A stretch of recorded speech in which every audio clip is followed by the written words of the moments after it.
el haber estado aquí con nosotros presentando este tema, pues, del interés general.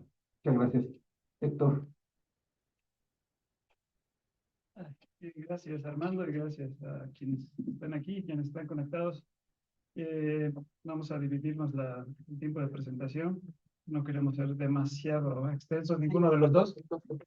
¿Ahí está mejor? Sí, ahí estoy mejor. Sí. Claro, ok, porque el micrófono depende de la gente que no está aquí. Exacto. Sí. Ok. Bueno, lo que vamos a presentar ahora son adelantos de un libro en preparación, lo cual espero que haga feliz a nuestro editor, que ya lleva un rato esperándonos que entreguemos, pero ya estamos avanzando. Esperemos que este año esté entregado y que el libro que llevará, hipotéticamente llevará el mismo nombre que esta plática. Y bueno, queremos platicar, darles un poco algunos avances, y quizá lo que pueda ser más interesante en este contexto sea,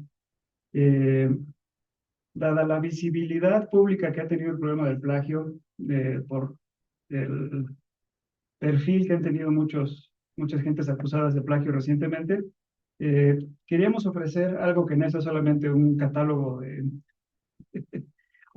de ofensas y un catálogo de gente señalada, sino intentar dar algunas herramientas analíticas que permitan que el entendimiento sobre esta práctica se haga un poco más sofisticado. Entonces, quizá uno de nuestros primeros objetivos y uno de los más importantes es lograr un análisis no moralista del plagio. O sea, que no sea un libro que diga, uy, qué feo es plagiar, y miren toda esta gente fea que ha plagiado, y luego es decir, algo se debería hacer, o por favor alguien haga algo, ¿no? Decimos abiertamente que nos parece una práctica no solamente indecorosa en el sentido de que está castigada por la moral pública, sino que a nosotros nos parece mal, pero que reducir el fenómeno a esa parte no nos permite entender la naturaleza misma del problema, que es lo que queremos entender, es decir, por qué sucede con tanta frecuencia y por qué muchas acusaciones de plagio terminan en resultados abiertamente sorprendentes. Vamos a dividir el libro en distintos capítulos, 3 distintos capítulos, porque también en qué campo de actividad se da el plagio implica una vida distinta del plagio en términos de quién es acusado, quién acusa y quién tiene que resolver las acusaciones y cuáles son las consecuencias de esa acusación. Entonces tenemos una parte inicial de las cuales les platicaré un poquito sobre intentar hacer unas definiciones de plagio un poco más rigurosas de las que usualmente se ven en la prensa o en el debate público. Después un análisis de el plagio en el mundo académico, otro más sobre el plagio en el mundo literario y finalmente una de plagio en el mundo político. Dado que cada uno de esos ámbitos tiene estructuras de recompensas e incentivos, prácticas de citación, ideas de originalidad, ideas de autoría. En cada uno de esos ámbitos cambia qué se considera plagio y cambia qué es lo que se debe hacer con el plagio una vez que se ha hecho público. Entonces ese es un primer elemento. Entonces, déjenme pasar déjenme ver si por aquí puedo. Ahí está. Retomamos más allá de la definición estándar de plagio, que es hacer pasar por propio trabajo ajeno, que es una definición adecuada pero insuficiente, digamos correcta pero insuficiente. Retomamos una de Richard Posner, que en toda la literatura que hemos revisado, que es muy casuística pero poco analítica en general. Posner es uno de los autores que en verdad vale mucho la pena revisar. Él es académico de la Universidad de Chicago y es juez, y sobre todo juez de problemas relacionados con derechos de autor. Entonces tiene y es más, escribe muy bien. Es un juez académico intelectual muy interesante y tiene lo que se llama pequeño libro sobre el plagio, y debe ser una de las mejores obras disponibles. Ya está traducido al español para comprender el plagio de otra manera. Entonces, tanto Posner como otras personas un poco lo que dicen es, no hay que dejar de entender el plagio como un robo, por ejemplo.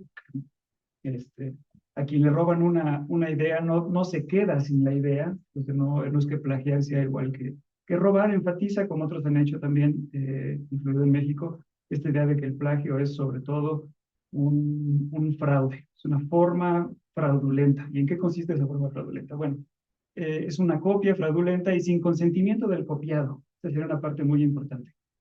Sin consentimiento del copiado, de la persona de la cual salió originalmente aquel material gráfico, pictórico, de palabras, verbal, etcétera, que ha sido utilizado para que alguien más lo presente como propio.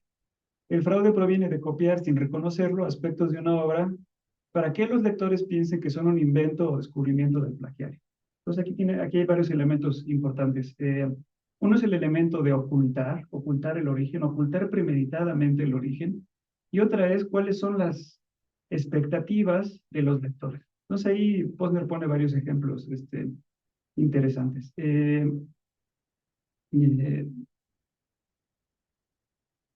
por ejemplo, de las expectativas. Si alguien lee el libro de un político, es muy probable que, sobre todo de un político en funciones, es muy probable que no tenga la expectativa de que ese libro lo escribió el político, sino que simplemente le dio su aval, lo escribió uno de sus ayudantes, y la pretensión de que lo escribió directamente esa persona sería, sería un poco ilusa de parte del lector, ¿no? Entonces, si bien no son sus palabras, aunque las presenta como propias, tampoco hay este elemento que es sin consentimiento del copiado, porque quien escribió el libro para este político o para este artista, estas biografías que muchas veces presentan las personas de la farándula y demás, le pagan a alguien más para que haga un libro y eso se sobreentiende de que la biografía de, yo que sé, de Ricky Martin o que sea, le escribió a alguien más que no es Ricky Martin, pero quien sí la escribió le dio el consentimiento a Ricky Martin para que presentase. Yo voy a escribir un libro como si fueras tú, te voy a entrevistar, me vas a decir, y hay consentimiento del copiado. En ese sentido, no es un plagio. Y es difícil pensar que haya, que las expectativas del lector sean las mismas que alguien que diga voy a leer un libro de José Saramago o de Gabriel García Márquez, uno espera. Me sentiría defraudado si lo escribió alguien que no es Saramago o Gabriel García Márquez. Eso sería escandaloso para mí. No así con una biografía de un político o de un miembro de la farándula. Bueno, entonces esto por ejemplo, ya presenta una serie de elementos interesantes, ¿no? El otro es que una de las claves es el ocultamiento. Eh, es muy probable que si alguien confronta a Ricky Martin con estas biografías, diga, no, pues sí, obviamente yo me entrevisté con la persona que lo escribió y lo hicimos, no tengo nada que ocultar. El plagio, como práctica fraudulenta, sí va a tener esta intencionalidad de cubrir tus huellas, cubrir esa copia fraudulenta sin consentimiento. Eh, y luego es muy importante para nosotros hablar de esto que llamamos cosas que parecen plagio, pero no lo son. Porque hay muchas confusiones al respecto, sobre todo con el primer tema. Eso sería, así como tenemos la intención de que se abra un debate sobre el plagio que sea no moralino, que no esté centrado en la moral de decir qué feo es esto, dejamos de hacerlo, sino entender por qué sucede, eh, sería desvincularlo tanto como sea posible, ese sería un segundo objetivo importante del libro, del problema de la violación de derechos de autor. Es un problema que sí, ese es el problema que más entorpece estudiar este fenómeno. Ah, ¿por qué no son iguales? Porque puede haber plagios que no violen la ley de derechos de autor y puede haber violaciones de derechos de autor que no sean plagios. Ahorita voy a poner un ejemplo muy en particular. Y sobre todo se hace problemático cuando se pretende que todo se resuelva, todos los problemas de plagio, que es esta copia no autorizada y sin consentimiento para hacerse pasar por alguien que no eres o como alguien con habilidades o productor de cosas de las cuales no realizaste. Eh, constantemente se quiere llevar, bueno, eso que se resuelva como con la ley de derechos de autor. Por eso es una ley que lo que hace es proteger la propiedad. Y el plagio no es un problema de propiedad, es un problema de acciones fraudulentas. Eso específicamente para el problema de la academia es crucial. Es por eso que hay que, si se quiere avanzar en la comprensión del problema académico de plagio, hay que salir de la ley de derechos de autor. Y ahorita voy a poner un ejemplo. La piratería no es plagio. De hecho, en cierto sentido, y esto lo tomamos de un Bajoli, un filósofo, historiador de la ciencia muy interesante, que dice, de hecho, la piratería es todo lo contrario al plagio.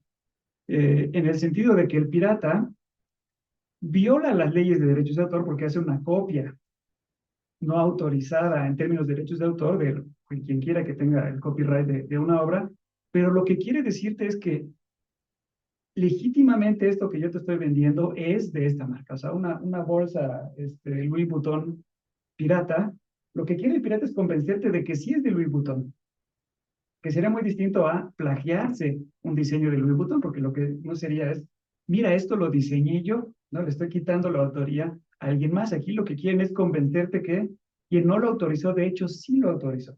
Entonces quiere hacer pasar una copia no autorizada como si sí fuera autorizada. Entonces aquí más que ver ocultamiento hay un engaño de atribución. Entonces la piratería definitivamente es algo muy ajeno al plagio. Los descubrimientos múltiples abren muchos debates de plagio porque son dos personas que llegan a una idea de manera independiente, sucede más de lo que uno se imaginaría, y frente a la sorpresa de que, hoy yo pensé que esta idea era original mía y alguien más la expresó, se hacen muchos debates de, seguramente tú me plagiaste, de algún modo te enteraste de lo que yo estaba haciendo y me plagiaste. La criptomnesia es imposible saber cuántos casos de estos hay, es un fenómeno psicológico muy interesante que es el de los falsos recuerdos. Alguien que tuvo contacto con una idea y tiempo después esa idea regresa, pero no se vive como una memoria, sino como una idea original. Eh, Sabemos que esto sucede porque a veces le sucede a la propia persona, ¿no? Una persona tuvo una idea, a veces hasta la publicó, ¿no? Y años después se le vuelve a ocurrir, bueno, lo recuerda, pero y luego ve sus escritos del pasado y dice, ¡oh!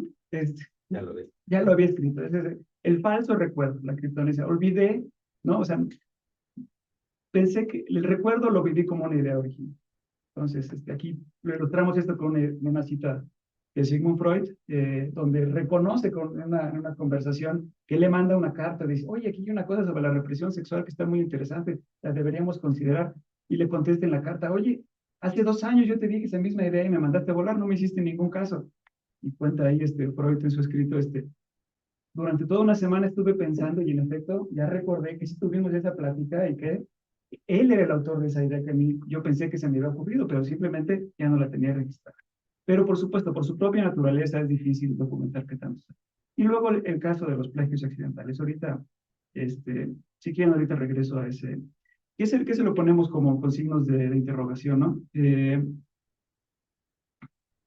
El caso que, el caso que ilustramos ahí es un caso muy interesante. Denise Dresser ha sido acusada un par de veces de plagio. Una vez aceptó y otra vez negó los cargos. Vamos a comentar brevemente ambos casos. Un poco lo que queremos hacer con el libro es que no solamente tenga esta parte conceptual, sino que con ello ilustrar o analizar algunos casos famosos de acusaciones de plagio, eh, donde cada uno de estos casos que documentamos, y eso es todo un proceso muy laborioso de hacer un libro de esta naturaleza, porque en una acusación de plagio hay que checar la naturaleza de la acusación, la defensa que hizo el acusado, buscar las fuentes originales para uno mismo hacer un juicio de decir, bueno, le dijeron que sacaron de este libro para este libro, sí se publicaron en fechas distintas, uno es anterior, es plausible que esta persona haya estado en contacto con esta obra, en fin, hay que hacer toda una serie de evaluaciones, pero queremos presentar, al contrario a mucho de lo que hay en la literatura, que son catálogos, ¿no? De anécdotas y de juicios morales, lo que queremos es que cada caso que presentemos ilustre un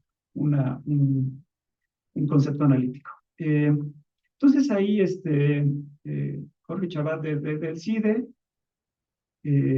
mandó una carta muy rabiosa a este país, la revista Este País, de Riceroles, diciendo, oigan, hay un artículo de Denise Dresser, donde se copia, creo que eran 17 párrafos, ¿no? de un artículo que yo he publicado en inglés y están traducidos y puestos literalmente. Entonces dijo, demando que esta carta que le estoy mandando sea publicada en la revista y que, bueno, que ustedes anuncien lo que está sucediendo. Entonces se publicó esa carta y también se publicó una carta de explicación de Denise Dresser, que es una carta muy interesante, donde dice, eh, tiene razón, lo siento mucho, sí, esos párrafos están ahí. Eh,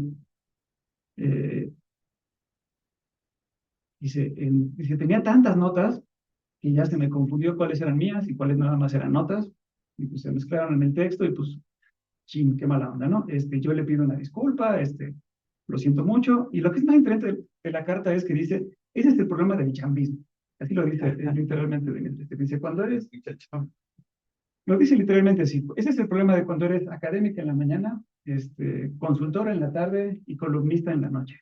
Se hace tantas cosas que todas terminan haciéndolas mal.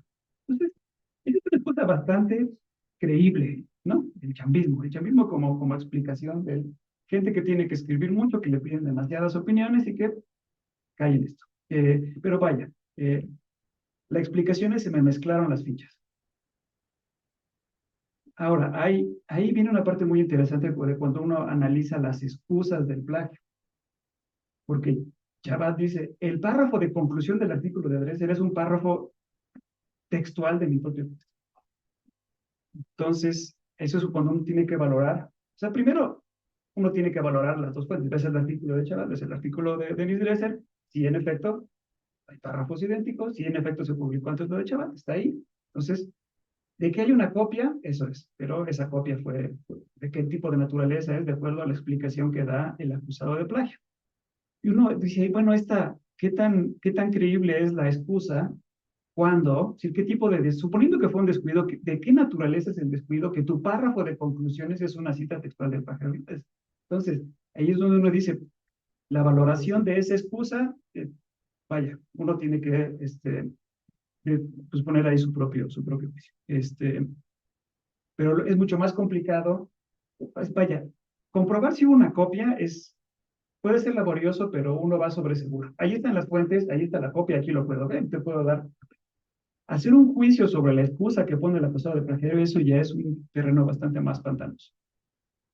Pero bueno, pongo algunos ejemplos de esto. Este es un ejemplo de cómo es muy distinto el plagio que la violación de derechos de autor. Este es un novelista español, Agustín Fernández Mayo, que publicó un libro, literalmente se llama, como ustedes pueden ver ahí, El Hacedor, entre paréntesis, de Borges, Remake. ¿En qué consiste este libro? Borges, porque Luis Borges, el narrador argentino, el narrador y poeta y ensayista, eh, tenía un libro que se llamaba El Hacedor, que tenía poemas y pequeños ensayos, ¿no?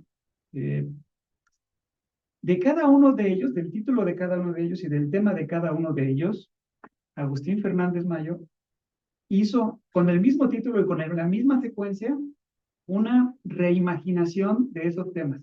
Entonces, literalmente es un remake del libro de Borges. Así como Los Siete Magníficos es un remake de Los Siete Samuráis de Kurosawa, El Hacedor de Fernández Mayo es un remake del Hacedor de Borges. No hay. Ahora, ¿por qué no es plagio? Porque no hay ningún ocultamiento de la fuente original. Si solamente se hubiera llamado El Hacedor de Fernández Mayo y uno lo ve y dice, bueno, hay algunos párrafos que son idénticos y la estructura y los títulos y los temas, todo es idéntico. Pero aquí no hay ninguna intención de ocultar. De hecho, es lo primero que se te anuncia. Él está diciendo, yo estoy haciendo un remake del Hacedor de Borges. Entonces no hay ningún deseo de ocultamiento. No se está apropiando, no está diciendo que él hizo algo que hizo Borges. Entonces, ese elemento queda completamente descartado. Pero sí fue una violación de derechos de autor. ¿Por qué? Porque no pidió autorización a la dueña de los derechos literarios de Borges, que es la viuda María Kodama, la viuda de Borges, que demandó a Alfaguara y el libro nunca salió a circulación. Y tenía toda la razón y se fue a juicio y ganó María Kodama. ¿Por qué? Porque para hacer lo que hicieron tenían que pedir autorización del propietario de los derechos de autor. Entonces aquí no hubo plagio, pero sí hubo violación de derechos de autor, ¿no? Un poco como para lo importante que es hacer estas distinciones.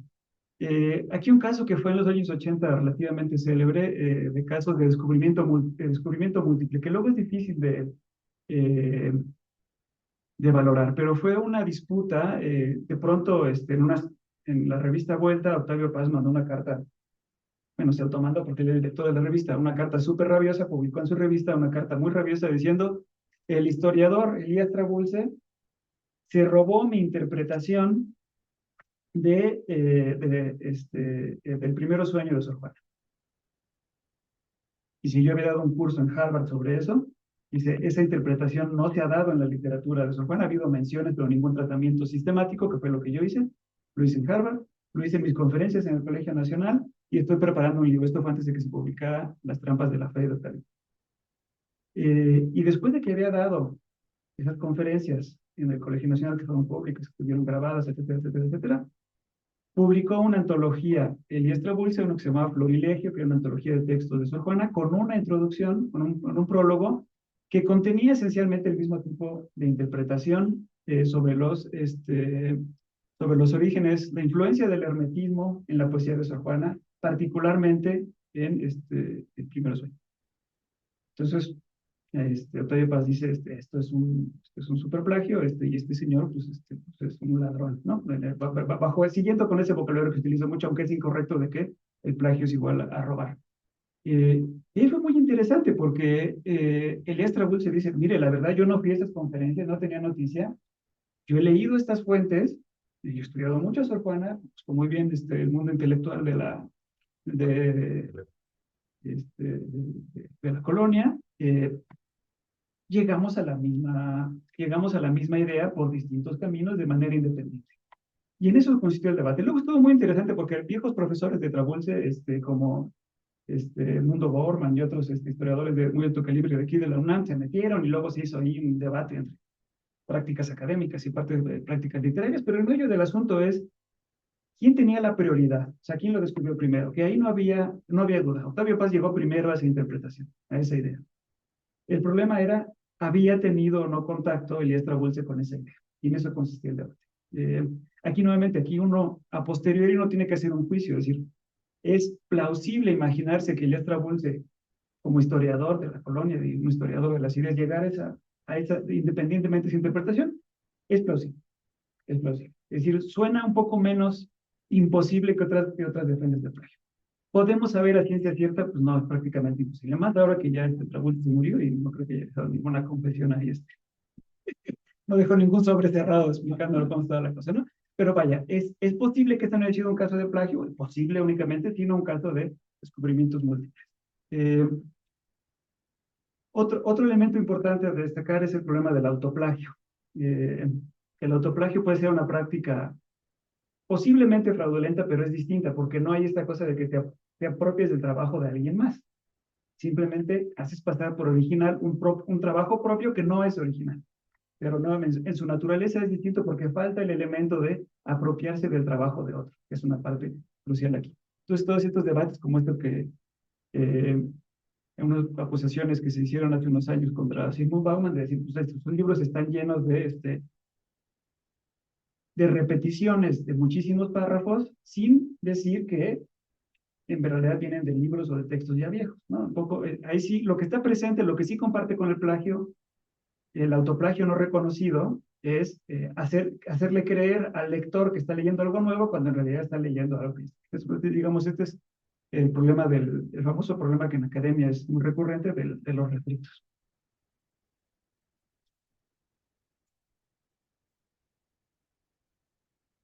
Déjenme ver si me pasa alguno más de estos casos, si no ya para quizá aprovecho un minutito más para decir algunas, ok, y ahorita ya le doy la palabra a Alejandro. Nada más decir una cosa de las cosas que hemos considerado que son importantes a la hora de estudiar los plagios en distintos campos. El plagio en la academia, dado la naturaleza de su trabajo, que es hacer contribuciones al acervo colectivo de ideas, y donde tu reconocimiento como académico destacado es, entre otras cosas, que se te cite, que se te dé crédito por haber tenido una idea, El combate contra el plagio es muy sistemático y los métodos para reconocer la autoría o la contribución de otros son más detallados que en ningún otro campo. O sea, toda esta cosa de las bibliografías, las paráfrasis con notas al pie, todos estos elementos que no están presentes con esa misma sistematicidad en ningún otro campo, hablan de lo importante que es el plagio para la academia. Y dado que tu estructura de recompensas viene, entre otras cosas, no solamente por tus publicaciones, sino también por tu número de citas, las veces que se te reconoció haber hecho algo. Y además tus publicaciones casi no tienen que ver en la academia con la venta. Ningún académico vende de que se venda la revista donde escribió un artículo, o que le den un adelanto por la revista en las que publica, o que se vendan mucho de las copias de un libro académico. De hecho, si algo hacemos ahora más es pagarle a la revista para que el texto esté gratis, para que la gente lo pueda circular sin pagar, ¿no? Obtenemos recompensas económicas indirectamente a través de las plazas, los bonos de productividad, como les SNI, etcétera, cosas que ya conocemos muy bien. Entonces, dado todo eso, la protección de derechos de autor en la academia es bastante laxa, ¿no? De hecho, nosotros mismos rompemos nuestros propios derechos de autor. Constantemente ponemos sin autorización de la revista nuestros artículos en nuestras páginas institucionales o en academia.edu y demás, violando los derechos de autor, pero lo que queremos es que se lea para ver si, para tener más reverberancia, más citas, etc. El mundo literario es muy distinto porque son trabajos más accidentales, donde lo que te da independencia como escritor es vender muchas copias. Y el plagio es menos importante. De hecho, el único campo donde uno puede ver apologías del plagio es en literatura. Hay varios libros desde Anatole France, que tiene un libro que se llama Apología del plagio, ¿no? Este premio Nobel de 1912, no me acuerdo, de literatura, hasta nuestras fechas, ¿no? Hay este libro contra la originalidad, un ensayista, novelista estadounidense, ahí que es toda una apología de pues las ideas son libres, que se utilicen, y hay toda una serie de metáforas de la conquista, ¿no? Si tú agarras, hiciste un personaje, pero lo hiciste medio mal, o una situación novelística que lo hiciste medio mal, y yo me la apropié para hacer una mejor novela, ¿no? De ahí hay una metáfora que se le atribuye a Alexander Dumas, aunque no es de él, se la plagió a alguien más, de 2 siglos antes, que es eh, el verdadero creador literario conquista terrenos. Y cuando conquista un terreno lo hace propio. Lo que conquista lo hace propio. Entonces, hay un ethos de, si te robas una idea, pero la mejoraste, perfecto. Buen trabajo literario. Mejoraste una situación, ¿no? Las ideas no le pertenecen a nadie, las situaciones novelísticas, los personajes. Pero la protección de derechos de autor es muy importante en literatura. Y ir en contra de la piratería es muy importante en literatura. Por ejemplo, en México tenemos una ley muy restrictiva de derechos de autor, muy restrictiva, una de las más, por ejemplo, en términos de la duración de los derechos de autor, en parte porque la Sociedad Mexicana de Escritores insistió mucho de que nuestro patrimonio es poder vender libros, poder vender nuestros derechos. Es decir, es muy distinto a la academia. Entonces, esa serie de qué es lo que se valora en tu campo, cuál es el ethos de tu campo y cuáles son la estructura de recompensas e incentivos en tu campo, va a hacer que la posición frente al plagio también sea distinta. Es por eso que vamos a tener un capítulo sobre episodios académicos y otros sobre episodios literarios y luego uno más sobre el mundo de las personas que están en la política. Pero bueno, aquí le dejo y le doy la palabra a Alejandro. Muchas gracias, Héctor. Pues, perdón, buenas tardes, colegas. Pues sí, empezaría por esto último que estaba comentando Héctor, digamos que como parte del diseño de la investigación, este aparato teórico que queremos desarrollar para hacer este abordaje sobre el fenómeno del plagio, estamos trabajando en 2 dimensiones. La última que comentaba Héctor y de la que no voy a hablar durante mi presentación tiene que ver con algo que hemos o estamos desarrollando, no terminamos todavía de hacer cuajar, pero estamos pensando en una suerte de teoría del valor creativo y que se asocia principalmente para los productos del arte y de la literatura que funcionan con parámetros completamente distintos a los de la academia, un poco por lo que ya comentaba Héctor, pero también por razones que son muy interesantes de analizar si uno ve casos como el de Shakespeare o el propio Dumas. La concepción de la idea de autoría incluso, ahí ahora consideramos, sobre todo en los últimos años, un encumbramiento del autor como una suerte de esfuerzo autopoético de la serie que emerge como una mostración que no se debe a nada ni a nadie. Y entonces la originalidad, hay una epopeya de este fenómeno de autocreación, ¿no? Entonces ahí hay un razonamiento, pero que es muy moderno, muy actual, sobre la autoría que no encontramos hace 200, 300, 400, 500 años, ¿no? Y si uno se va más atrás, a los momentos en donde no existían las letras, la escritura, pues había tradición oral.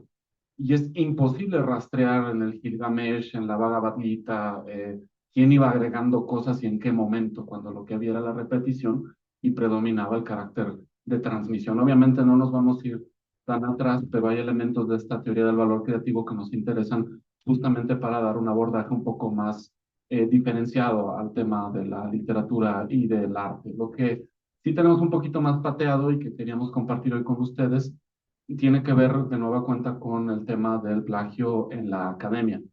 Estamos tratando de hacer una suerte de cartografía basada en dos presupuestos. El primero de ellos, bueno, ahora, aquí está la imagen, ahora la vamos a recorrer. El primero de ellos tiene que ver con la estructura de oportunidades para el plagio. Aquí sí hay, lo decimos desde ahora, una adscripción que ya se conocerá mejor cuando tenga la oportunidad de revisar el libro. Eh, Aspectos de la teoría de la elección racional, sustancialmente en el tema del cálculo y la apropiación de los beneficios de la actividad del plagio, pero principalmente la idea del cálculo de posibilidades asociada a la obtención de rendimientos, ¿no? Obviamente, bueno, los desarrollos posteriores de la propia teoría de la elección racional pues ya reconocen este tema de la racionalidad limitada. Lo que sé hoy o lo que creo saber hoy, pues no necesariamente será, es todo lo que hay sobre lo que pretendo conocer y en el futuro puede cambiar también, ¿no? Ejemplo, la licenciada o aspirante a licenciada ministra hoy, Yasmín Esquivel, gracias Armando. En ese momento, sin licenciatura, probablemente no se imaginaba que iba a acabar en la Suprema Corte. Entonces hay un cálculo de los riesgos en los que está incurriendo previos a cosas que van a suceder después. Otro elemento también que está ahí presente, que es muy concreto, es el hecho de que quien plagiaba su tesis en los años 70 u 80, pues nunca se iba a imaginar que iba a haber archivos digitales, ni buscadores, ni mucho menos inteligencia artificial, ¿no? Entonces ahí se van abriendo elementos, digamos, que están fuera de la racionalidad del plagiario, de la plagiaria en un momento dado. De tal manera que el primer elemento o el primer abordaje para esta cartografía tiene que ver con la estructura de oportunidades de la persona que apuesta por el plagio. Asumimos que es contextual, depende de factores que atraviesan a la práctica del plagio académico y del fraude académico, en mayor o menor medida, la lógica, decíamos, de la producción académica, el etos institucional cuenta, la cultura política cuenta y en términos más amplios el Estado de Derecho. Aspiramos a que esta herramienta nos ayude también a hacer sentido de otros contextos, aunque el libro será sustancialmente o estará centrado en el caso mexicano. El tema del Estado de Derecho, por ejemplo, para el caso mexicano o contextos como el nuestro es muy, muy, muy importante porque la cultura de impunidad, lo vemos con la ministra, pero también con otros personajes, ahí donde la evidencia es eclatante, está ahí a la luz de todo del día. ¿Y qué? ¿No? Hay un y qué y hasta te puedo demandar por 15 millones y legalmente es plausible que eso pase no obstante la evidencia, ¿no? Entonces, esta estructura de oportunidades surge o la diseñamos a partir de estos dos textos, bueno, ya los comentaba Héctor, del trabajo de Posner y de este señor italiano Viaggioli, que reconocen en el plagiador una actitud racional y de cálculo frente al costo de oportunidades que supone este tipo de fraude. Es decir, la persona que plagia pondera el valor de los beneficios potenciales obtenidos a través del plagio frente a los costos entendidos como riesgo percibido en su momento en incurrir en la práctica. Sin embargo, los elementos de juicios de quien plagia son necesariamente limitados, decíamos, y es justamente ese margen de incertidumbre lo que define la apuesta, consciente o no, que implica incurrir en esta práctica. Con base a la experiencia mexicana, que es la que hemos estado dialogando más Héctor y yo, ahí lo que sostenemos es que una clave para mapear la estructura de oportunidades radica en la notoriedad de la persona o el trabajo en donde se plagia y aquella persona o trabajo que es la fuente del plagio.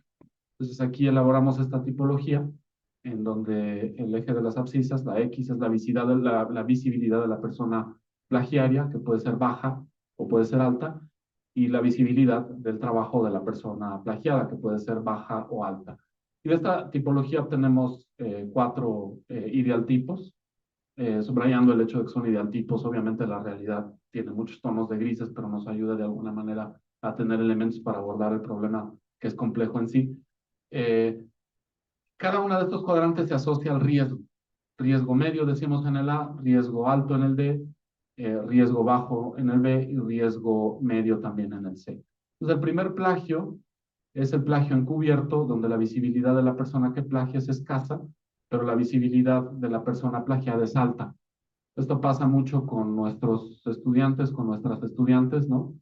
Entonces ahí hay un cálculo de riesgos, entonces, o probablemente desconocimiento, y uno se plagia a Sócrates, ¿no? Me agarro los textos de Armando Alcántara para trabajar sobre educación superior. Es un ensayo final, a quien le importa, ¿no? Pero hay mucho desconocimiento. Ahora vamos a ir al tema de la culpa y de las responsabilidades, pero en la estructura de oportunidades hay elementos sobre el riesgo también presentes, ¿no? Y uno de ellos, pues, que quien está plagiando es de visibilidad baja. Este es un caso interesante. Roberto Josué Bermúdez, un actual miembro un profesor de asignatura en la Facultad de Ciencias Políticas, que se le cachó que había plagiado 40% de su tesis. Y no pasó nada, sustancialmente. Y hay una tercera dimensión que atraviesa estas 2 cartografías que les vamos a proponer para esta discusión, que tiene que ver con el poder. Esta persona, pues, fue un esquirol al final de la huelga del 99, le puso el dedo a varios personajes que terminaron expulsados, y luego trabajó en administración central. Y ahora es profesor de asignatura. Entonces, a pesar del plagio. Entonces, hay, digamos, una complejidad que se asocia a la persona, gris, porque lo es, y el plagio fue visible. Me parece que fue a González Casanova, así, fragmentos de González Casanova, pero las consecuencias, a eso vamos después, escasas o nulas, ¿no? Porque está atravesado por esta dimensión. El plagio invisible seguramente es el que es el más, bueno, eso lo dice Posner. En otros textos se ha habido acercamientos empíricos a ver cuánto la gente, los estudiantes con grandes muestras de estudiantes en Europa, se han hecho estudios sobre la naturaleza y el tipo de plagios con metodologías que, bueno, ahora no vienen al caso, pero un poco para afirmar el hecho de que donde la práctica está más presente es entre estudiantes, ¿no?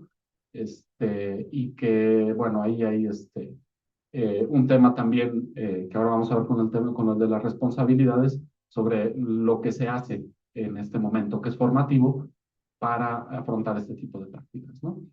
En el C está el plagio oportunista. Bueno, estos son este es de riesgo bajo, porque pues probablemente te estés plagiando un blog o probablemente te estés plagiando una tesis que no ha sido publicada, a diferencia de este señor que se plagió a González Casanova. El oportunista, de nuevo, es de riesgo medio. Y fíjense en qué ejemplo acá, bueno, aquí sobra ministra porque todavía no lo era, pero era riesgo medio, porque en realidad la persona plagiaria en su momento, bueno, de hecho podría estar acá al inicio, ¿no, Héctor? Sí. O sea, al inicio ella no era conocida y la persona a la que plagió tampoco lo era. Pero podría ser este caso. Bueno, vamos a eliminar a la ministra. Vamos a pensar en este caso del Colmex, de este profesor Pierre Gaussens, que plagió el trabajo de un estudiante en unos mapas que los puso Héctor en las slides, si nos da chance los ponemos.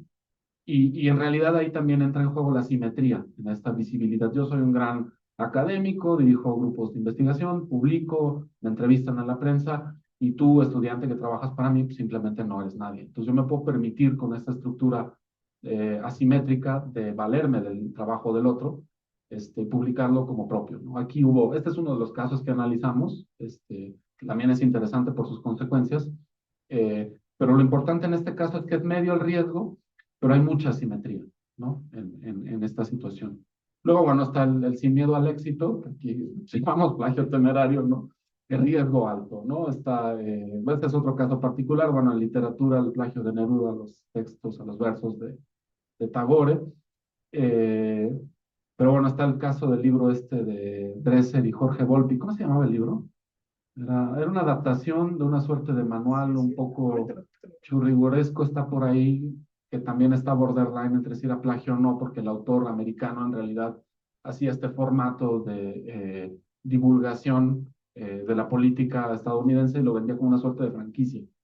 Entonces lo que hicieron Dresser y Volpi fue hacer una elaboración basada en el caso mexicano sin reconocer la autoría, pero en realidad sí había habido un traspaso de interés, de derechos. Gracias. Entonces, bueno, para ir cerrando esta parte, esta es la estructura de oportunidades basada en estos parámetros. Luego, entonces, viene la otra situación, que es la situación en donde ya te cacharon. Ya estás en una situación en donde estás en el ojo público, ya hay voces, también dependiendo de la visibilidad, qué tan grandes y qué tan públicas son, pero lo que hay ya es un riesgo a la persona que incurrió en el plagio. Lo que hay también probablemente es una persona que denuncia, probablemente víctima del plagio, pero ya se supera el binomio porque surgen otros actores que van a estar interviniendo y que se van a alinear con unos o con otros, ¿no? Y donde las asimetrías se van a traducir también en el etos institucional que acuerpa y protege a la persona que plagia, que es lo que empíricamente hemos observado pasa sí o sí, como en el caso de este estudiante del Colegio de México, y otros actores como los medios de comunicación que también van a estar incidiendo en la forma en la que se desarrolla el conflicto del plagio y por desgracia, junto con otros actores, cómo se resuelve, ¿no? En términos de esta asimetría. Y presentamos esta otra tipología. No hagan caso ahí donde dice criptomancia. En realidad estamos volviendo mágico el término criptomnesia. No es que haya ahí magia. Pero bueno, otra tipología es la disputa por la atribución de responsabilidades y sus consecuencias. Decíamos, aquí ya están en el hoyo las personas, ¿no? Entonces, si tú eres la persona que plagia, tus incentivos son aminorar lo máximo posible las consecuencias de encontrarte en una situación desagradable. Por otro lado, si eres la persona que denuncia, lo que quieres es maximizar las consecuencias o la atribución de responsabilidades. ¿Cuáles son los elementos? Pues la acción del plagio. En esta idea de acción del plagio, la motivación puede ser involuntaria o voluntaria. Aquí no hay que perder de vista que es un terreno de disputa. Si yo plagié y ya estoy en el lodo, lo que quiero es jalarme todo el debate público al cuadrante donde hay menos consecuencias, donde mi acción fue involuntaria, y donde donde no tenía ninguna intención la consecuencia. Es decir, yo no quise plagiar, y lo que parece que plagié, en realidad no era porque yo me quisiera beneficiar. El ejemplo aquí, que no es criptomancia, es el de Reverté y esta historia que él publicó, que es un chucho mexicano, que en realidad era un cuento de una autora, Verónica Murguía, que era menos conocida, y que de repente, bueno, él además también entra en juego la personalidad dentro de la estrategia de defensa. Si ustedes tienen presente la figura de Reverté, pues es, como dicen los gringos, muy bold, ¿no? Es una persona muy expansiva, muy me vale, muy de confrontación, ¿no? Entonces, con esos modos que también son parte de la estrategia de defensa, pues él dijo, bueno, en realidad alguien me lo contó, o lo oí por ahí y ahí lo escribí, ¿no? Entonces, a ver, ¿no? Perdón. Pérez Reverte, sí. Que además es un caso... Como Reverte, yo no sabía, pero ya Pérez. Sí. Bueno, ahí eran cuestiones de espacio, pero es bien interesante el caso de Reverte, porque ustedes leen la novela El Club Dumas, que luego hicieron una película con Johnny Depp que se llama Novena Puerta. Bueno, la novela difiere, obviamente, con muchos casos de la película, pero en la novela hay, que se llama El Club Dumas, hay muchos elementos sobre la vida de Dumas y este ejercicio que él tenía de tener a sus negros, literalmente creo que de ahí viene incluso el término, gente que le escribía de color y que le fabricaba sus historias, ¿no? Las que le maquilaba sus historias. Y esto es un elemento que está presente en la novela. Y es muy interesante, ¿no? También en la psicología de Reverte, que luego se reveló plagiario, y como Dumas, pues el trabajo es de quien se lo roba, ¿no? Y un elemento de esta cosa, no necesariamente de esta cosa del plagio, como yo me lo agarré y lo hice mejor, probablemente a veces no sea tanto yo lo agarré y lo hice mejor, sino yo lo agarré y lo hice yo, que soy el autor, que soy miembro de la Real Academia de la Lengua, que tengo visibilidad, es decir, como una especie de marketing de sí mismo. Y entonces esto cuadra, porque además estamos en el terreno de la literatura, con esta idea de la teoría del valor creativo. Que esta idea del autor como marca sí tiene mucho que ver con esta idea que tenemos de autopoiesis, ¿no? Y de garantía de que lo que yo toco tiene valor y valor económico, ¿no? Entonces, bueno, decíamos las consecuencias. En la argumentación, Reverté hizo y logró de alguna manera que en la memoria quedara, pues que eso, que fue un error, ¿no? Y ya, a lo que sigue, ¿no? Cuando lo que probablemente hubiera querido Verónica, en este caso, es que pasara al cuadrante D, donde el plagio es por fraude deliberado, donde es una conducta estratégica diseñada para obtener un beneficio indebido, ¿no? Luego entonces tenemos otros cuadrantes, aquí ya me salté de la ALDE, pero lo que queremos aquí, por ejemplo, en el caso del plagio por negligencia técnica, este es un bruto bicho, eh, porque, se los voy a leer, en este cuadrante, el B, se incluyen casos, ojo, en los que la acción de plagiar se presume como no deliberada, yo no fui, aunque el resultado, o más bien yo no quise hacerlo, aunque el resultado obtenido sí beneficia directamente al sujeto. Se reconoce la falta, pero se le ataja a descuidos, automatismos o fallas en el manejo técnico de fuentes como omisión de comillas, errores de la referenciación, mala integración de textos ajenos o uso desordenado de borradores. Podría ser, no sabemos cómo elabora sus textos Denise Dresser, pero lo que comentaba Héctor podría entrar ahí. O sea, fue una suerte de negligencia. Matemáticamente, cuando los casos de plagio, salvo este caso, que al primero salió a decir sí, la regué, casi todo mundo parte de la negación absoluta y se va moviendo entre cuadrantes. El plagio produjo ganancias académicas o profesionales, pago de estímulos, ascensos, reconocimientos, etcétera. Este tipo de plagio es especialmente complejo porque oscila entre la torpeza y la conveniencia. En muchos casos, el sujeto puede alegar buena fe o falta de intención, pero el resultado objetivo sigue siendo una apropiación indebida. La ambigüedad del acto lo convierte en terreno fértil para narrativas exculpatorias que apelan al descuido más que a la mala intención, aunque las consecuencias sean funcionales para quien plagia. Quien esté familiarizada con el uso de gestores de fuentes como Zotero, pues ahí puede haber, echarle la culpa a Zotero. Me produjo un resultado, recibió el input la máquina, pero es una máquina, no tiene juicio, entre comillas, y ese resultado yo lo agarré, ay, no fue mi culpa, lo hice mal, ¿no? Y cada vez más frecuentemente, no sé si han oído el término sobre inteligencia artificial, que se dice que la inteligencia artificial alucina. Ahora, Héctor, me comentaba un caso, sí lo había visto de reojo, de esta lectura, recomendaciones de lectura para el verano en España, Periódico en Chicago. en un periódico en Chicago, claro. Y entonces se le preguntó a la inteligencia artificial y recomendó una novela que no existía. Entonces, ese es un tema clásico, bueno, se está volviendo un tema clásico decir que la inteligencia alucina, porque son modelos de lenguaje probabilísticos, entonces te dan una respuesta aunque la respuesta no tenga nada que ver, y se han jugado un poco con eso, incluso pidiéndole fuentes puede dar la descripción de un texto con un autor equivocado o inventar un texto que no existe con un autor que sí existe. Entonces ahí hay un descuido técnico, pero ya en la negligencia, pues tienes que reconocer algo más que torpeza, ¿no? Porque yo obtuve un beneficio, pero tampoco me preocupé por ver si ese output de la inteligencia artificial pues era verdaderamente útil para los fines que yo estaba declarando explícitamente. El C es particularmente interesante también y hay que desarrollarlo mejor porque estamos hablando de la estructura de incentivos académicos. La estructura de incentivos de la producción académica como un elemento que orilla o, entre comillas, a la gente al plagio y al fraude académico en general. Y es el caso, recordarán, de Arancibia, el chileno, Sí, ajá, que ya después se volvió una cuestión patológica y en sus últimas apariciones públicas ya en Chile estaba hablando de que estaba haciendo terapia, ¿no?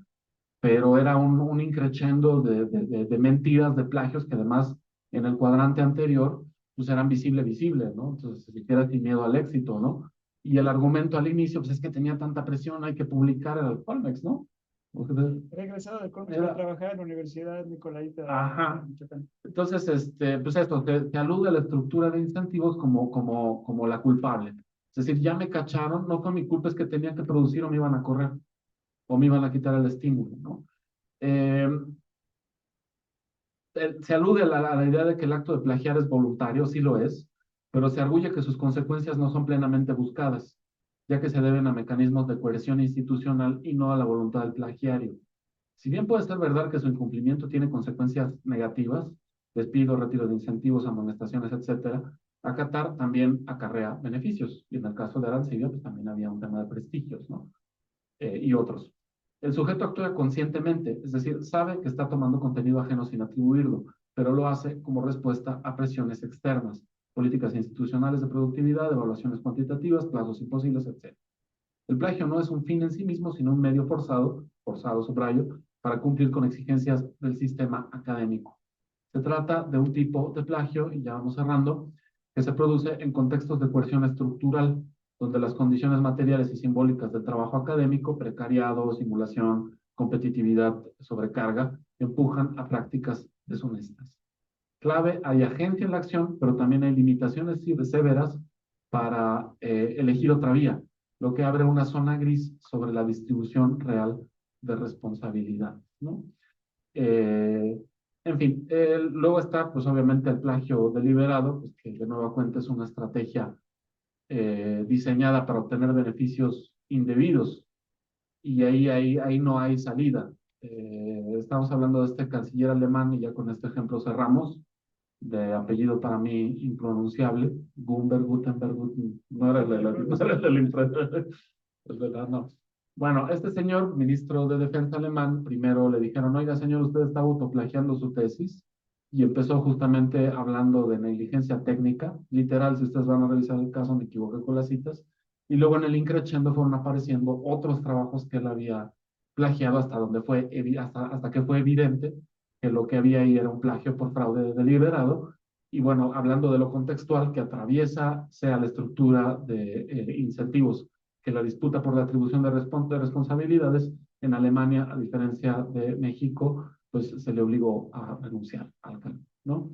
En fin, estas son las dos cuadrantes en los que nos estamos moviendo ahorita. Todavía hay mucho que construir, pero va a ser, digamos, parte del aparato que nos va a ayudar, digamos, a sacar ramificaciones para abordar los casos que nos interesan. Y pues eso, en eso estamos, este es el borrador, y pues muchas gracias.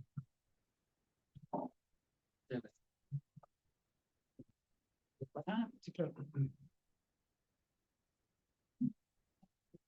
Muchas gracias, Héctor, Alejandro. Realmente interesante su trabajo. Pues esperemos pronto leer el producto final, el libro. Y bueno, pues muchas gracias por esta interesante presentación, y gracias a quienes se conectaron, y un agradecimiento también a quienes estuvimos aquí presentes en la sala. Muchas gracias. Buenas tardes.